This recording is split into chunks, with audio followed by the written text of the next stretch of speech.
यहाँ पर टॉपिक है हमारा equation of cord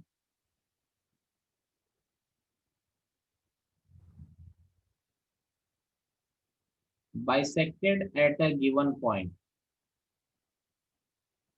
equation of chord bisected at a given point. ठीक है, तो एक कॉर्ड की इक्वेशन जो किसी पॉइंट पर आपकी बाइसेक्ट हो रही है सर्कल की, पैराबोला के लिए भी सेम होगा, एलिप्स के लिए भी सेम होगा, सबके लिए फॉर्मूला सेम ही होगा। यानी किसी पॉइंट पर सर्कल का इक्वेशन अगर एस इक्वल टू जीरो है, किसी point P x one y one पर अगर बाइसेक्ट हो रही है, तो ऐसी कॉर्ड की जो इक्वेशन होती है T equals to S one, तो वो होती है T equals to S one, जहाँ पर टी क्या होता है आप जानते ही हैं, टेंजेंट का एक्सप्रेशन।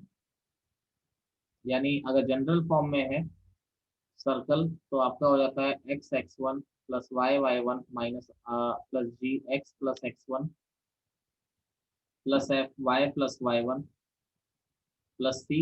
और एस तो आपका सर्कल का इक्वेशन हो जाता है x square plus y square plus two g x plus two f Y plus c.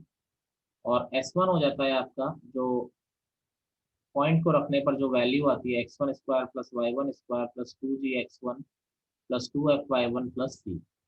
ठीक है, तो एक अगर किसी कॉर्ड का मिड पॉइंट आपको पता है, सर्कल हो चाहे पैराबोला हो चाहे एलिप्स हो चाहे हाइपरबोला हो, सबके लिए t equal to S one ही होता है। एक क्वेश्चन देखिए, find the find the equation of chord find the equation of chord of x square plus y square minus six x plus ten y minus nine equal to zero. X square plus y square minus six x plus ten y minus nine equal to zero, which is which is bisected at minus two comma four. तो equation of chord which is bisected at two comma four, तो मैंने आपको बताया T equal to S one. तो देखिए सबसे पहले S तो सर्कल का इक्वेशन है, एस वन क्या होता है आपका पॉइंट को रखने पर, तो एस वन देखिए सर्कल में रखा तो माइनस टू का स्क्वायर प्लस फोर का square minus six into minus two plus ten into four minus nine. तो ये आ जाएगा आपका four plus sixteen plus twelve plus forty minus nine. ठीक है, तो यह आ गया सिक्स ट्वेंटी थर्टी टू और फोर्टी आपका। तो ये आपकी वैल्यू आ जाएगी आपकी क्या आ रही है इसकी value sixty twenty sixty twenty sixty seventy two minus nine, यही आ रहा है 63। 63। तो अब आपका क्या हो गया, टी क्या होता है, टी होता है हमारा X x one plus Y Y one plus जी x plus x one plus F Y plus Y one plus C. तो देखिए एक्स एक्स वन यानी minus two x plus four Y, G आपका आ रहा है यहाँ पे minus three x minus two, F आपका हो जा रहा है यहाँ पे five Y plus four plus का सी कितना है माइनस नाइन। तो टी इज इक्वल टू हो गया minus two x plus four y minus three x plus six plus five Y plus twenty minus nine. तो ये minus two x minus three x minus five x four y plus five y हो गया nine y six, तो ये हो गया plus seventeen. तो final जो आंसर होगा वो T equal to S one minus five x plus nine y plus seventeen is equal to आपका आ जाएगा, एस वन है आपका सिक्सटी थ्री। तो minus five x plus nine y और इधर आके आ जाएगा आपका सेवनटीन माइनस सिक्सटी थ्री। तो सेवनटीन माइनस सिक्सटी थ्री हो जाएगा minus forty six equal to zero. तो माइनस कॉमन लिए तो five x minus nine y plus forty six equal to zero, ये इस कॉर्ड का इक्वेशन हो जाएगा। नोट करिए।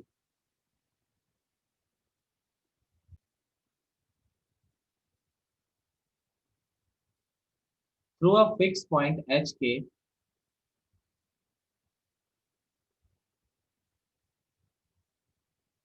through a fixed point HK,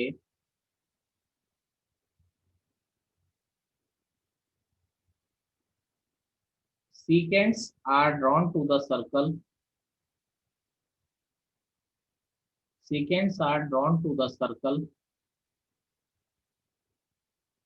x square plus y square is equal to r square, show that the locus of midpoints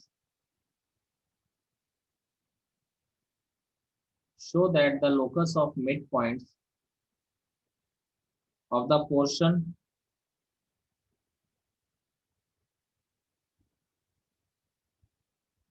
portion intersected by the circle is x square plus y square is equal to x square plus y square is equal to hx plus ky। Question का meaning क्या है? Question का meaning है हमने एक बाहर point H के से सीकेंड ड्रॉ किया है, यानी एक बाहर वाले पॉइंट से आपने ड्रॉ किया है सर्कल पे। आपको इसके मिड पॉइंट का लोकस निकालना है, तो जिसका भी लोकस निकालना होता है हम उसको एच के मान लेते हैं, सॉरी x1 y1। तो आपको x1 y1 का लोकस निकालना है।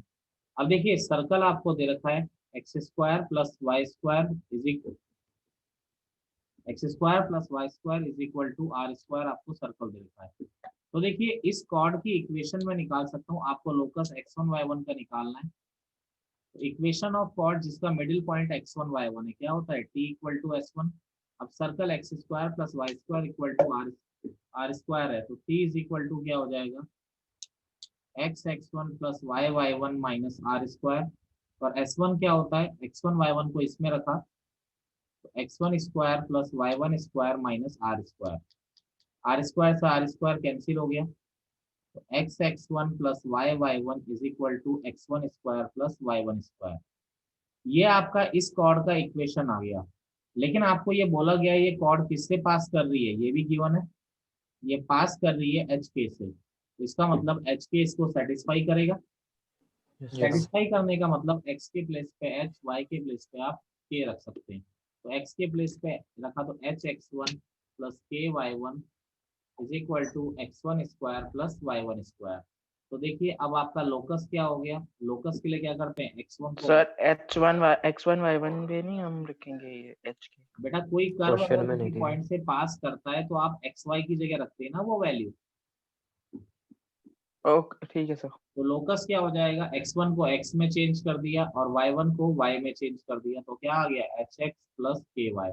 यही आपको प्रूव करना था, जो इसका लोकस होगा वो आपका ये होगा। Yes sir.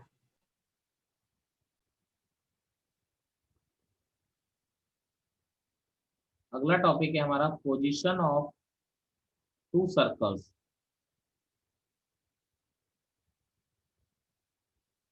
Position of to circles, तो दो सर्कल की पोजीशन क्या क्या हो सकती है इस बारे में हम लोग बात कर रहे हैं। तो देखिए अब इस टॉपिक का मीनिंग क्या है मैं आपको बताता हूँ। भाई कि सर्कल ऐसा है, आपको कैसे पता पड़ेगा, आपको दो सर्कल का इक्वेशन दे देता है कि सर्कल ऐसा है कि सर्कल ऐसा है, ठीक है, उनके बीच के डिस्टेंस और कि रेडियस। सर्कल ऐसा है कि सर्कल ऐसा है। तो मैं उनकी पोजीशन बता रहा हूँ कि भाई कैसे पता पड़ेगा कि सर्कल दोनों के दोनों आपस में क्या कर रहे हैं। ये चीजें मैं आपको सिखा रहा हूँ। रिलेटिव पोजीशन का मतलब दो इक्वेशन देने के बाद आप बता पाओगे कि सर्कल आपस में कर क्या रहे हैं। तो देखिए सबसे पहला फर्स्ट क्या है, तो एक सर्कल जैसे ये और दूसरा सर्कल मैंने आपके सामने बनाया। पहला सर्कल जैसे मैंने ये बनाया, दूसरा सर्कल आपके सामने मैं ये बना रहा हूँ। जैसे ये दोनों के दोनों सर्कल क्या कर रहे हैं, टच कर रहे हैं एक दूसरे को। तो देखिए मान लीजिए एक सर्कल की इक्वेशन, दो सर्कल है तो दोनों का इक्वेशन आपको दे रखा है। ये आ गया पहले का सेंटर, अगर इक्वेशन पता है तो आपको सेंटर पता ही है, ये दूसरा हो गया। अब अगर दोनों सर्कल एक्सटर्नली टच कर रहे हैं, यानी यहाँ पर दोनों सर्कल क्या कर रहे हैं, एक्सटर्नली टच कर रहे हैं, ठीक है। तो अगर एक्सटर्नली टच कर रहे हैं तो ये पहले की रेडियस हो गई r1, ये दूसरे की रेडियस हो गई r2। अगर दो सर्कल एक्सटर्नली टच कर रहे हैं तो c1 c2 हमेशा किसके बराबर आएगा, R1 plus R2। r1 plus r2, यानी दोनों के सेंटर के बीच में जो डिस्टेंस होगी वो किसके बराबर होगी, आपकी r1 प्लस r2 के बराबर होगी। क्लियर है मेरी बात सबको? सर फिर से बता दो एक बार। बेटा मैंने बताया दो सर्कल, अगर तू इधर देख, दो सर्कल अगर टच कर रहे हैं आपस में, तो यहाँ पर आप जरा एक बात देखिए, ये C1 सर्कल है, दूसरे का C2 सर्कल है, ये पहले की रेडियस R1 है, ये दूसरे की रेडियस R2 है। समझ रहे हैं मेरी बात? Yes sir. तो भाई अगर मुझे एक बात बताओ, तो ये C1 और C2 के बीच की डिस्टेंस किसके बराबर होगी? R1 प्लस R2 के बराबर होगी, नहीं होगी? Yes sir. होगी ना? Yes sir. तो यही मैंने बताया कि अगर दो सर अब सर्कल, आपने C1 C2 मल्टीप्लाई किए हैं। C1 C2 मतलब C1 और C2 के पॉइंट के बीच की, दोनों पॉइंट Lines के बीच की point. Distance. Clear? Okay sir.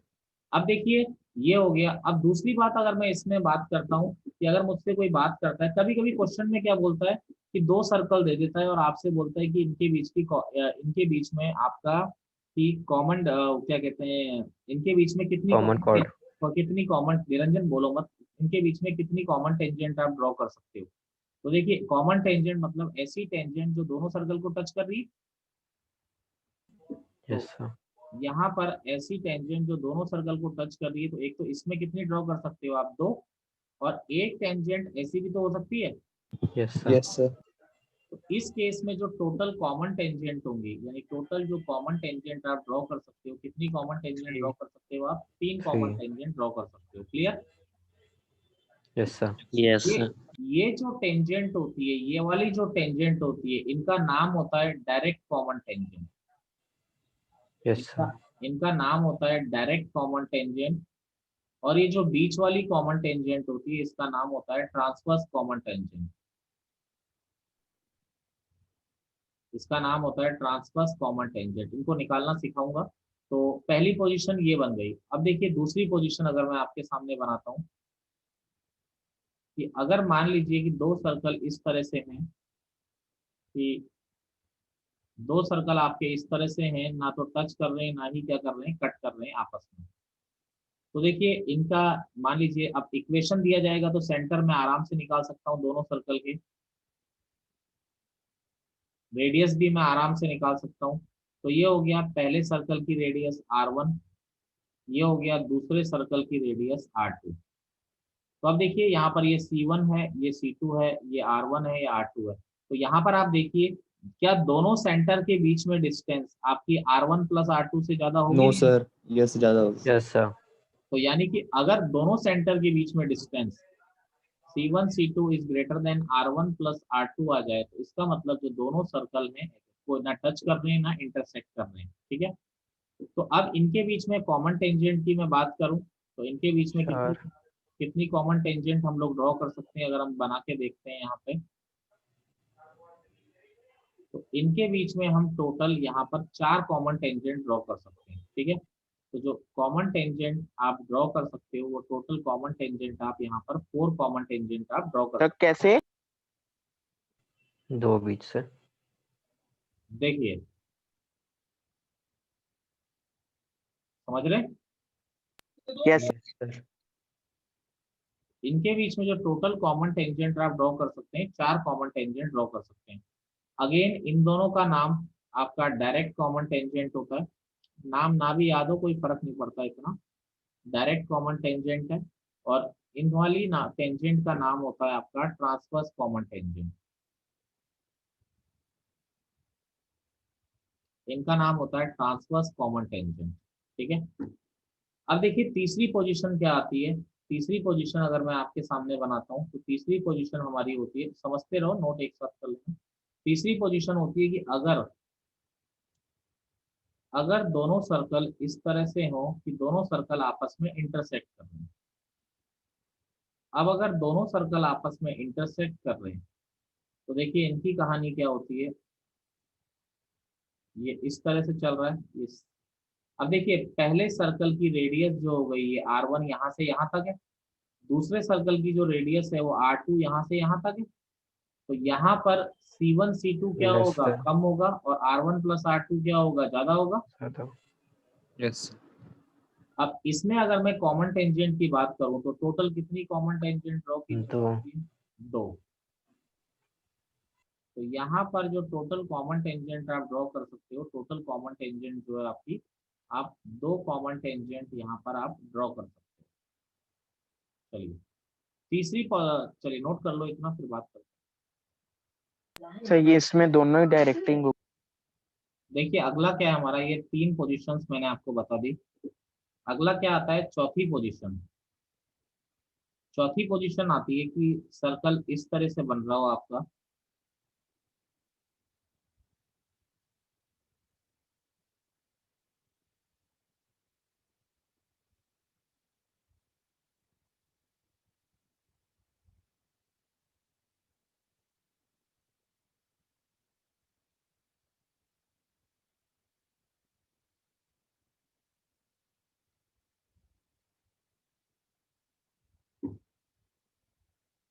Circle इस तरह से बन रहा हो कि दोनों सर्कल जो हैं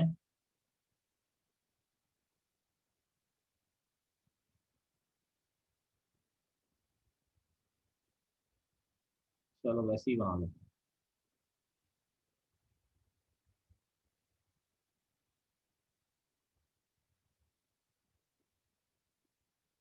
कि दोनों सर्कल जो हैं इंटरनली टच कर रहे हैं। अगर दोनों सर्कल इंटरनली टच कर रहे हैं तो आपको कैसे पता लगेगा इक्वेशन देख के? तो देखिए यहाँ पर पहला सर्कल जो है उसकी रेडियस जो है आपकी r1 है, और जो दूसरा R1 सर्कल है उसकी रेडियस r2 है। तो आप क्या कह सकते हैं बेटा, C1 C2 के बीच की डिस्टेंस किसके बराबर होगी अब? mod of R1 minus R2. R1 भाई ये डिस्टेंस ही तो हुई ना C1 C2 के बीच की। Yes sir. तो क्या लिख सकते हो, R1 माइनस R2 लिख सकते हो। Yes Yes sir. sir. तो जो C1 C2 के बीच की डिस्टेंस होगी वो किसके बराबर हो जाएगी, mod of R1 minus R2 के बराबर हो जाएगी। क्लियर? Yes sir. तो देखिए यहाँ पर अगर हम लोग बात करते हैं, अब आगे कहानी को चलाते हैं, तो ये C1 C2 के बीच की डिस्टेंस हो गई हमारी। अब इसमें कॉमन टेंजेंट कितनी हो गई आपकी? एक.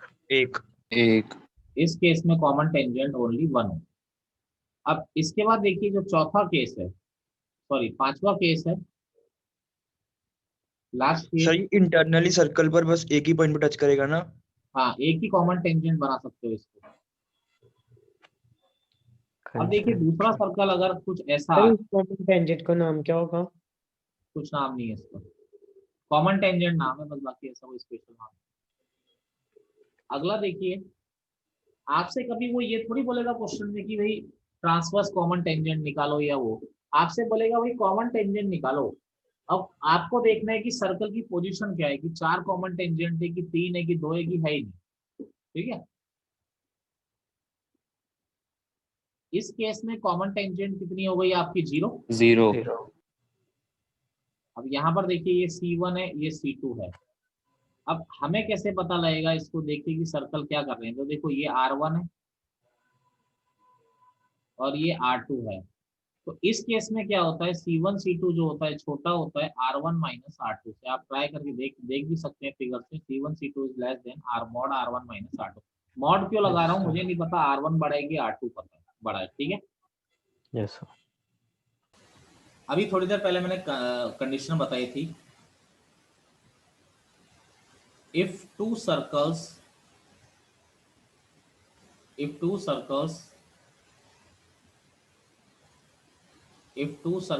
intersect each other।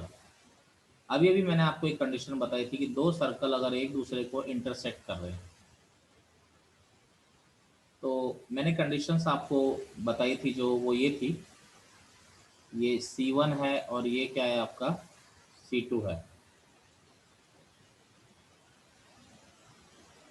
तो यहाँ पर क्या है आपका, ये C1 है, ये रेडियस हो जाएगी इसकी R1। इसके लिए कंडीशन क्या बताई थी, याद है कुछ?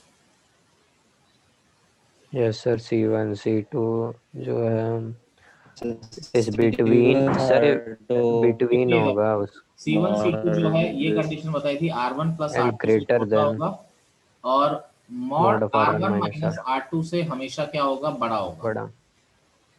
आप ज्योमेट्रिकली देख सकते हैं कि जो C1 C2 है वो मॉड R1 माइनस R2 से बड़ा है और R1 प्लस R2 से छोटा है। फिगर आपके सामने, आप देख लीजिए कि R1 माइनस R2 डिस्टेंस कितनी होगी। ठीक है, नोट करिए। Yes sir. जैसे दो सर्कल हमको दे दिए गए, आपसे बोल रहा है examine if the two circles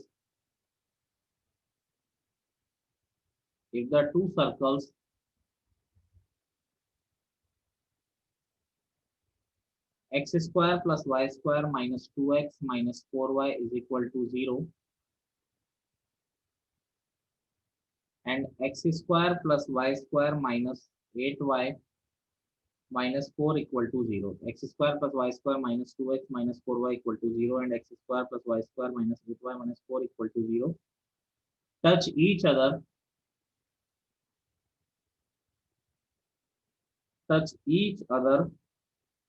externally or externally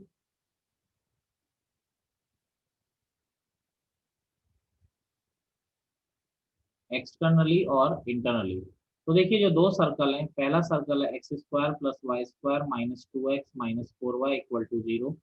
तो इसका सेंटर क्या हो गया 1,2, R1 रेडियस क्या हो जाएगी 1 प्लस 4, यानी इसकी रेडियस हो गई √5। ठीक है, अब देखिए दूसरा सर्कल जो दे रखा है x square plus y square minus 8y minus 4 equal to 0। तो इसका सेंटर क्या हो गया 0,4 और इसकी रेडियस हो जाएगी 16 प्लस 4 यानी कि √20 यानी 4 इंटू 5 यानी क्या हो गया 2√5। तो देखिए C1 C2 क्या हो गया आपका 1 प्लस दोनों सेंटर के बीच में डिस्टेंस 4 माइनस 2 का स्क्वायर यानी क्या हो गया आपका √5। तो आप देख पा रहे हैं C1 C2 किसके बराबर आ रहा है mod of R1 minus internally और mod of R1 minus R2 के बराबर आ रहा है। तो इसका मतलब आप क्या कह सकते हैं सर्कल कैसे टच कर रहे हैं आपस में।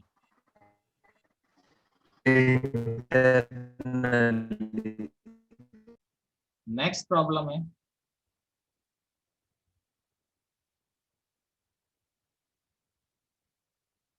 show that the circles, ये JEE में भी आया हुआ है, show that the circles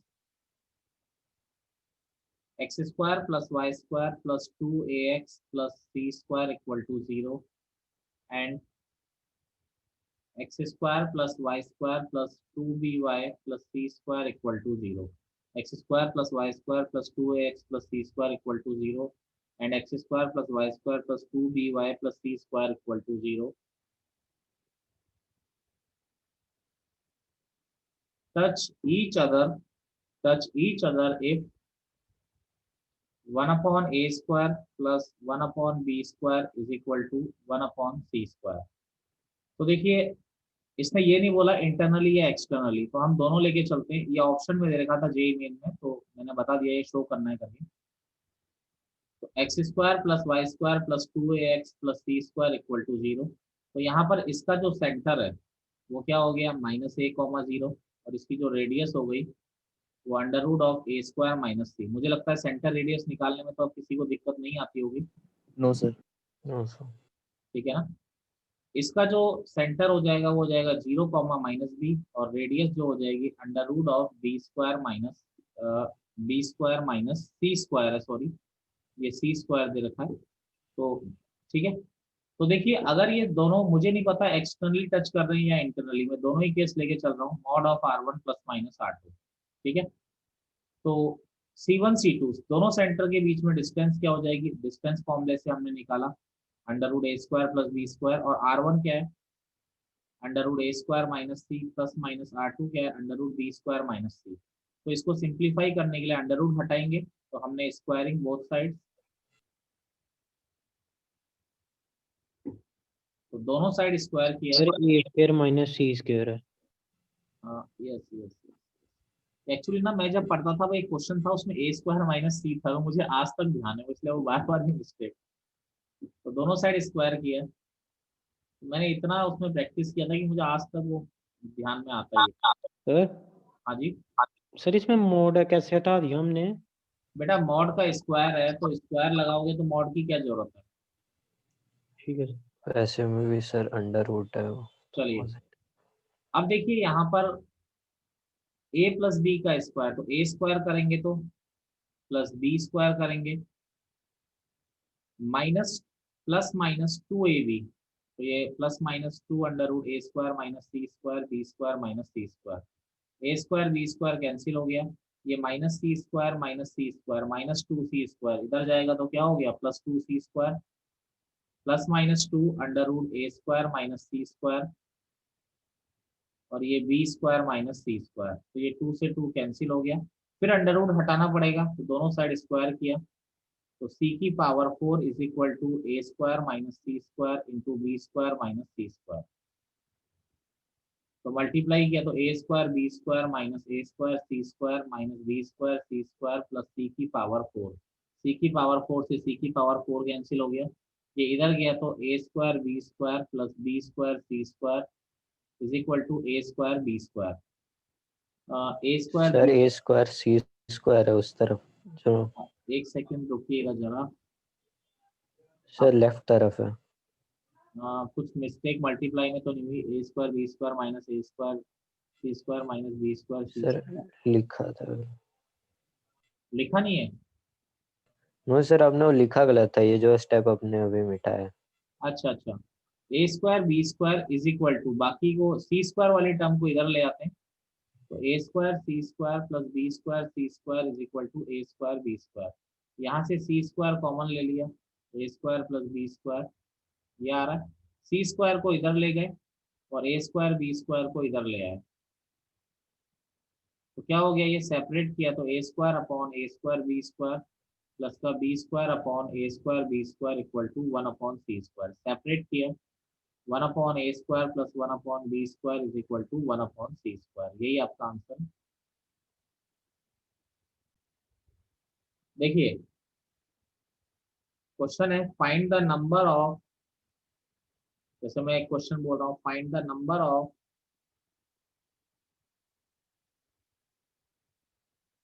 number of common tangents to the circle x square plus y square minus 8x plus 2y plus 8 equal to 0, hand raise करोगे बस, बाकी कुछ नहीं, आंसर कोई नहीं बोलेगा, x square plus y square minus 2x minus 6y minus 15 equal to 0, मुझे बताइए कितनी कॉमन टेंजेंट होगी? दोनों सर्कल जो हैं आपस में इंटरसेक्ट कर रहे हैं, तो इनकी कितनी कॉमन टेंजेंट हो सकती है, क्लियर है सबको? Yes sir. Yes sir. दो कॉमन टेंजेंट इनकी होगी,